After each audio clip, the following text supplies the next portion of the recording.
Well, guys, I'm really happy to say that I just filled my 2017 Utah cow elk tag. Welcome back, guys. Today's a cool day. I got lucky and got my hands on a rifle cow elk tag in Utah. I threw all my gear in my vehicle and zipped over here, met up with Brad. We're on a cow elk hunt with my rifle, as you can see, which is on my back right now. Shooting great.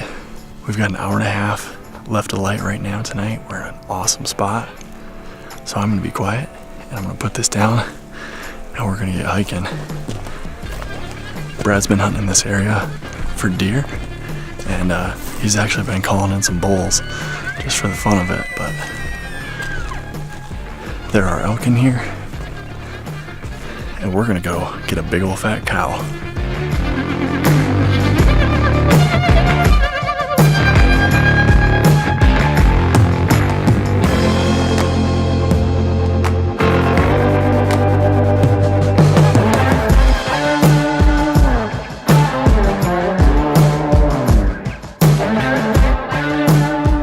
Day one of the cow hunt was coming to a close. The light was fading fast and we decided to head back to the truck. Wouldn't you know it, we get down there not more than 100 yards from where our vehicle's parked and we walk right into this young bull. After bumping him off the water hole right where we started, a few bugles and some cow calls got this guy to come back in well within bow range.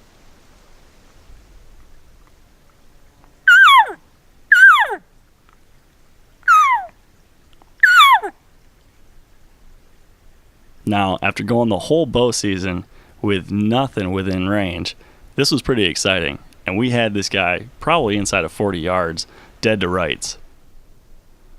Luckily for this guy, he was off limits. If this would have been a cow, we would have been done right there. High five. See? Elk do exist in Utah. You know what? We were walking, I was like, man, that log looks just like an elk. Well, and when I first looked at it, it looked like a tree upturned in the roots. That's what I thought, and I was like, at first I thought it was a cow. And I'm like, we're done. Dude, if that was a cow, we would be done right now. Yep. Too bad it was a bull. Yeah. When day two rolled around, the plan was to go right back to the same spot we were the night before. But as we started kind of talking it over, we realized that we were going to switch things up, and even though the sun was actually starting to peak, we decided to make a 40-minute drive to a new location. Whether it was dumb luck or a good choice, within 30 seconds of getting out of the truck, we had a bugle and we were on elk. What's up, guys?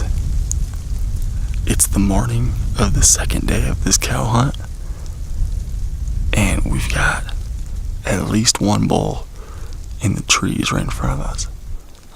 He's probably 300 or 400 yards away, but he's in there. He's bugling, and he's in there.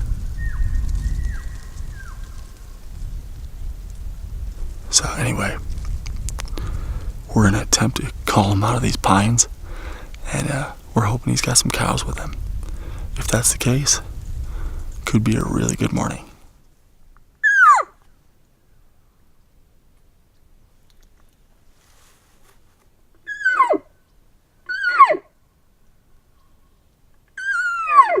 After calling back and forth for about 30 minutes, we decided to make a move, go across the opening, slip into the timber, and push our luck a little bit. I really think that was the right choice. We got within probably a couple hundred yards of this bull, and we could hear cows, but never could quite get our eyes on one to make a shot. There's a calf right there. Unfortunately, the action fizzled out, and we figured they'd slipped out the back door. Well, I'd say this morning's hunt is officially over. We did have a bull in the timber in front of us, and we made a move up kind of closer into the timber. And wouldn't you know, well, there's half a dozen lumberjacks up there. A dozen lumberjacks up there with chainsaws a-blaring. Our timing couldn't have been worse. As soon as we got up to the top, they fired them right up. So, oh well, on to the next spot. We just made a big walk, kind of back over through that timber, coming this way. And a lot of fresh sign. We talked to a couple guys that were hunting in here this morning that said they saw a bunch of cows. They were hunting bulls.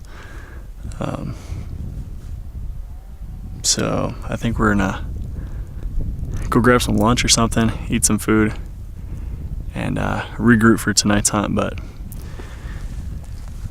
boy, I tell you, they're in here. Just gotta get on them. But coming down, we're just actually walking a road to get back to where we're gonna walk out of here. And there is a big bull track. Looks fresh from this morning. Going right up into the area we just walked. So might have been the bull that was bugling this morning. Probably was. Check it out.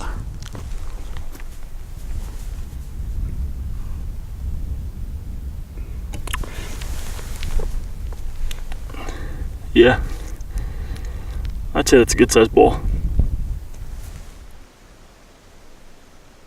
Now comes the part of the story that I'm not exactly proud to share. To keep it real, here it goes. So after a long and unsuccessful morning hunt, we went and checked out a different canyon. And talk about lucky, right after we got out of the truck and walked over the first ridge, we ran into this really nice bull elk with a group of cows. With the light really starting to go down, I took a range, made sure my rifle was level, got a good solid rest, and squeezed off the first round. To my disbelief, they all just stood there like nothing happened. From the recoil of the rifle, I had no idea where that bullet hit. I looked back at Brad, and he couldn't tell me where the shot went either.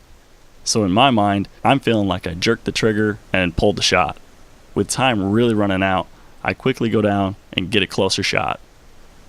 Once again, I take a range, get level, squeeze another round off, and this time, I see dust fly way below the cow. I almost couldn't believe my eyes. My rangefinder had told me that my second shot was just over 425 yards, well within the range of my 270. The problem was, when I ranged a rock just on the other side of the canyon that was much closer than the elk, it gave me a reading of almost 500 yards. I immediately knew my rangefinder was giving me a false reading. So with that information, that was it. I was done for the night. After both of those shots, the elk had no idea what was going on, so the plan was to leave him alone and come back first thing in the morning.